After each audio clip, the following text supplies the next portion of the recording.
हाय दोस्तों, आप सब लोगों में से बहुत सारे लोग ऐसे होंगे जिन्होंने ललन टॉप के वीडियो को देखा होगा, जो कि जिसमें कि डॉक्टर विश्वरूप और परमजीत और एक और कोई इंटरनेट का एक्सप्लोरर था, उसको उनके साथ 3-4 लोगों ने मिलकर के ये इंटरव्यू किया।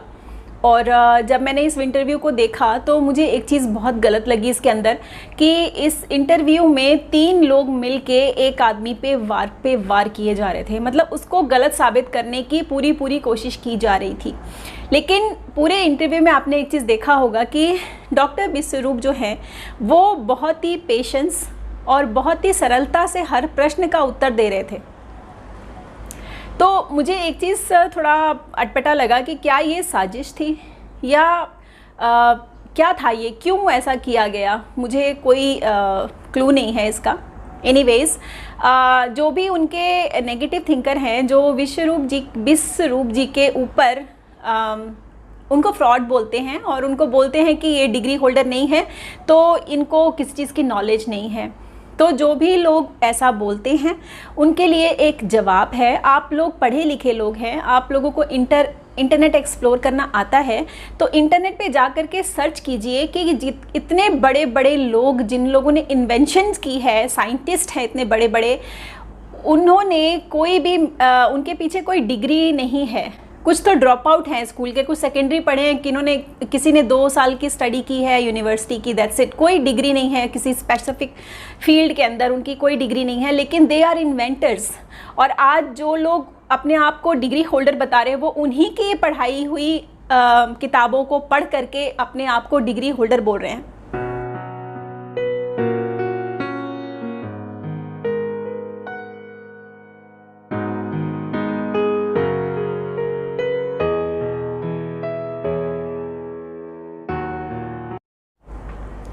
तो ये चीज़ें कहना बिल्कुल गलत है कि आप सिर्फ जो डिग्री होल्डर्स हैं, जिन्होंने उस स्टडी की है, वही सिर्फ उसके बारे में पूरी नॉलेज रखता है।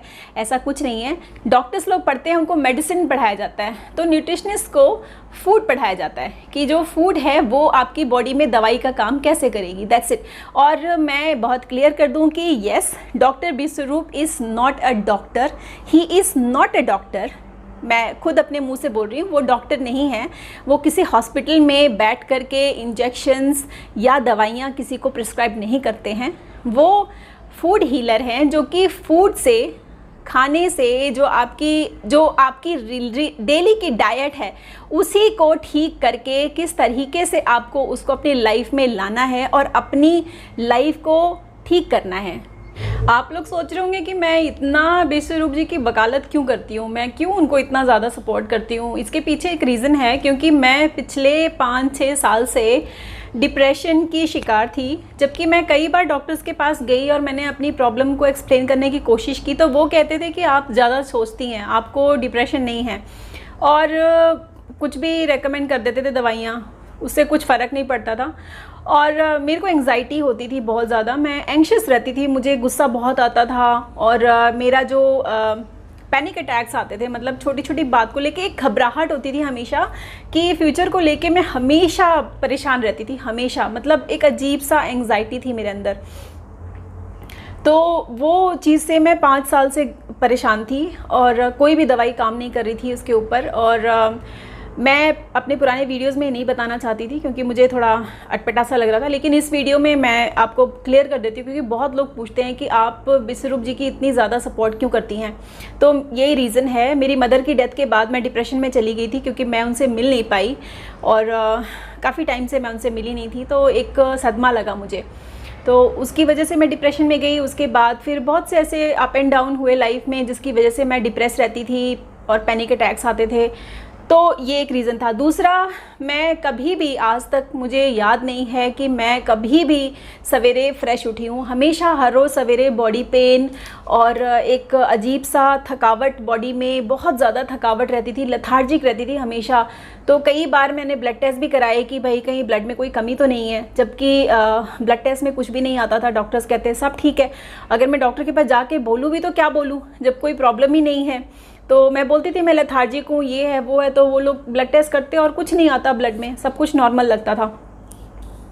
तो मैं परेशान थी, मुझे समझ नहीं आ रहा क्या करूं। फिर मेरे यूट्रस में पेन हुआ, बहुत ज़्यादा पेन होता था। और जब यूट्रस में पेन शुरू हुआ तो मैं इंडिया में थी उस वक्त। मैं हॉस्पिटल गई, डॉक्टर को दिखाया, तो उन्होंने मेरे को MRI रेफ़र किया। पहले उन्होंने स्कैनिंग की, फिर उन्होंने स्कैनिंग में कुछ नहीं देखा तो बोलती है MRI करा लो। मैंने कहा ठीक है। फिर हम दिल्ली गए, हमने दिल्ली में MRI कराई। MRI कराने के बाद उसका रिपोर्ट लेकर के हम पहुँचे तो डॉक्टर बोलती है कोई भी प्रॉब्लम नहीं है, परफेक्टली ऑल राइट है। उसके बाद बोलती कि आप पेप्समेयर करा लो। तो मतलब एक के बाद एक, क्योंकि कुछ निकल नहीं रहा था और दर्द हो रहा था, तो वो एक के बाद एक रेफ़र कर रहे थे, ये करो वो करो।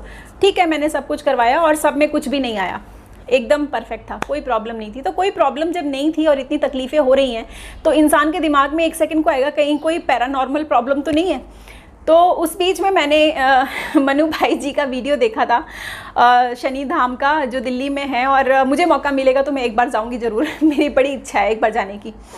तो हमने डिसाइड किया कि हम वहाँ जाएंगे। और उस बीच में ये कोरोना का प्रकोप शुरू हो गया और मैं परेशान थी ही। और सिंगापुर से गई थी सिंगापुर से गई थी अमेरिका।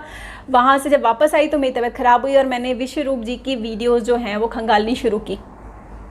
और उनकी वीडियोस जो हैं वो मुझे काफ़ी इंप्रेसिव लगी। उनकी वीडियोस मैं देखती चली गई, बहुत वीडियोस देखी मैंने उनकी। और उसके बाद मैंने डिसाइड किया कि मैं इनका डाइट स्टार्ट करूँगी।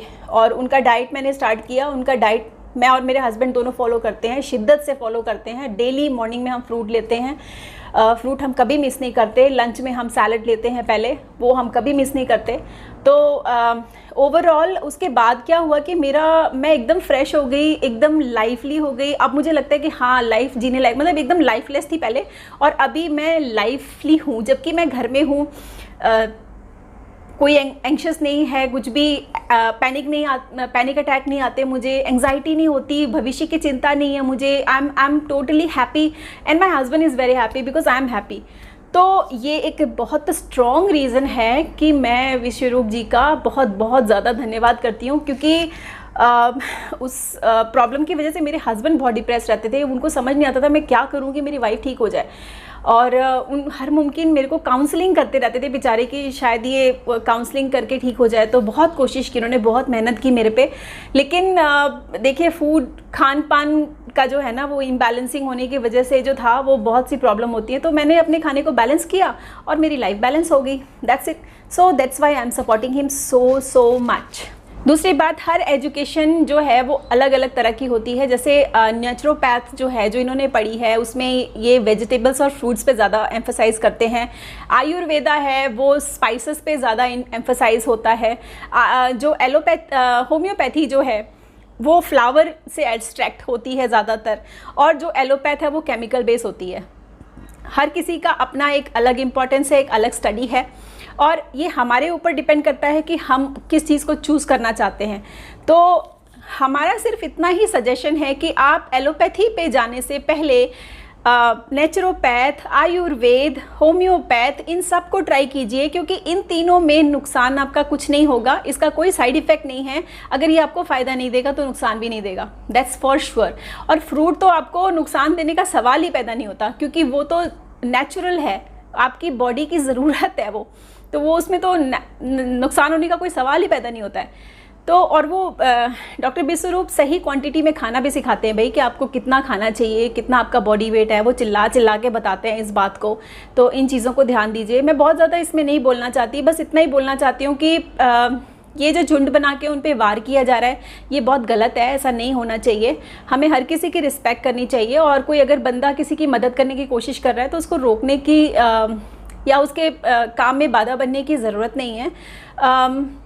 उनको साबित करने दो, थोड़ा वक्त दो उनको, लेट हिम प्रूव हिमसेल्फ। सो इसी नोट पे मैं ख़त्म करती हूँ इसको। Thank you so much for watching.